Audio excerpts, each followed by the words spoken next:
Pernah tak anda terfikir kalau pendidikan ni ada sukan Olimpik dia sendiri? Macam mana agaknya rupa dia?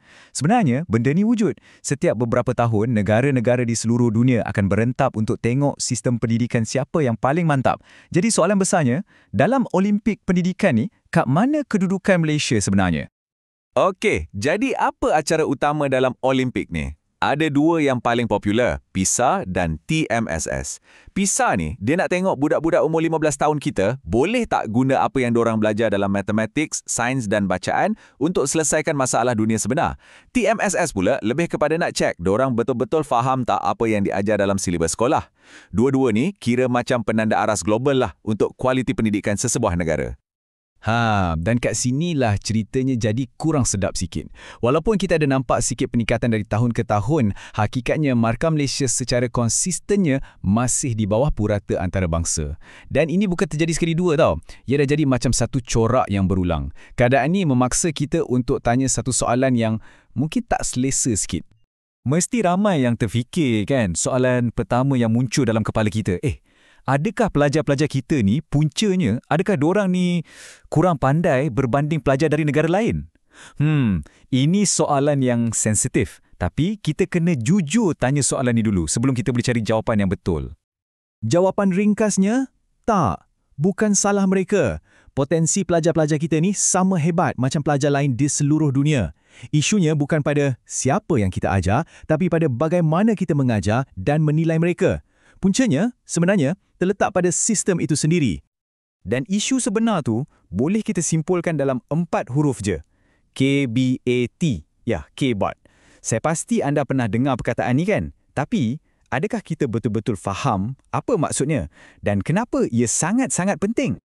Okey, KBAT atau kemahiran berfikir aras tinggi, bayangkan macam ni lah. Tahu resipi itu satu hal, tapi boleh masak guna resipi itu, siap ubah suai lagi kalau bahan tak cukup, itu hal lain. Itulah KBAT. Ia bukan setakat hafal fakta untuk lulus periksa, tapi ia tentang kebolehan untuk menganalisis, menilai dan mencipta penyelesaian baru. Inilah sebenarnya otot yang PISA cuba uji. Ini membawa kita kepada soalan seterusnya yang logik. Kalau kita dah tahu KBAT ni penting, kenapa pelajar kita masih struggle? Mana silapnya? Kenapa kita masih ketinggalan dalam aspek ni? Puncanya sebenarnya dah berakar umbi dalam sistem kita. Ia satu budaya yang kita boleh panggil budaya jawapan betul. Dan inilah penjahat utama yang tanpa kita sedar telah membantutkan keupayaan pelajar kita untuk berfikir secara kritis dan kreatif. Senang cerita, sistem kita ni dah jadi tak seimbang. Ia lebih beri ganjaran kepada kebolehan untuk ingat balik jawapan yang betul yang sama macam dalam buku teks berbanding dengan kebolehan untuk melalui proses pemikiran bagi mencari satu penyelesaian. Kita lebih raikan hafalan berbanding penakkulan. Dan budaya ni kita nampak hari-hari dalam bilik darjah. Guru tanya soalan yang jawapannya dah ada dalam buku. Murid pun dilatih untuk muntahkan balik fakta tu. Lama-kelamaan, wujud satu perasaan takut nak buat silap. Sebab silap tu dianggap gagal, bukan peluang untuk belajar. Perbincangan, debat atau cuba cari jalan penyelesaian yang berbeza, semua tu kurang digalakkan. Sekarang, jom kita tengok perbezaan sebenar antara dua pendekatan ni. Ini bahagian paling penting, di sinilah kita akan nampak dengan jelas kenapa kita menghadapi masalah ini. Mari kita bandingkan soalan yang biasa kita tanya dengan soalan yang dunia tanya. Okey, di sebelah kiri kita ada pendekatan jawapan betul. Fokusnya mudah, menghafal apa yang ada dalam kepala awak. Sebelah kanan pula pendekatan gaya PISA. Fokusnya mengaplikasi. Macam mana awak guna apa yang ada dalam kepala awak tu untuk selesaikan masalah baru. Nampak tak? Dua dunia yang sangat berbeza. Nah, ini contoh klasik soalan bukan KBAT, soalan hafalan. Jawapannya boleh jumpa sebiji dalam buku teks. Mungkin muka surat 58 perenggan kedua. Pelajar cuma perlu hafal, tulis balik dan dapat markah penuh. Ia hanya menguji memori, bukan keupayaan berfikir. Sekarang, bandingkan dengan soalan gaya PISA ni. Jauh beza kan? Dia letakkan anda dalam satu situasi dunia sebenar. Tak ada satu pun jawapan yang boleh dihafal dari buku teks.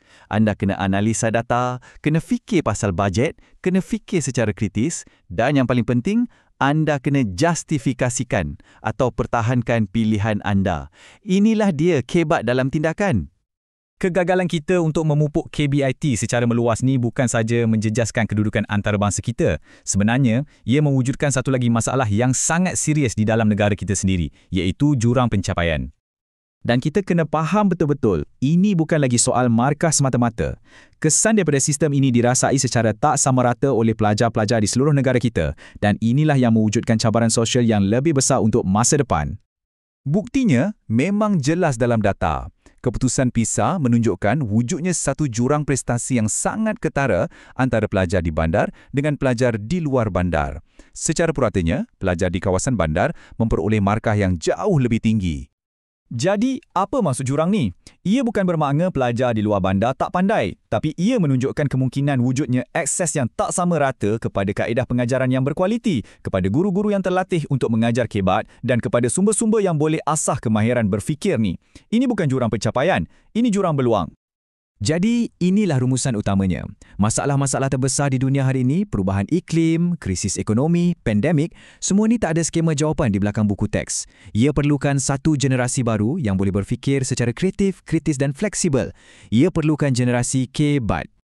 Jadi, saya nak tinggalkan anda dengan satu soalan untuk kita renungkan bersama. Sambil kita fikirkan tentang pendidikan untuk generasi akan datang. Dalam dunia yang penuh dengan cabaran yang tak boleh kita ramal, soalan jenis manakah yang sebenarnya lebih penting untuk mempersiapkan anak-anak kita? Soalan yang menguji apa yang mereka ingat atau soalan yang membina cara mereka berfikir? Fikir-fikirkanlah.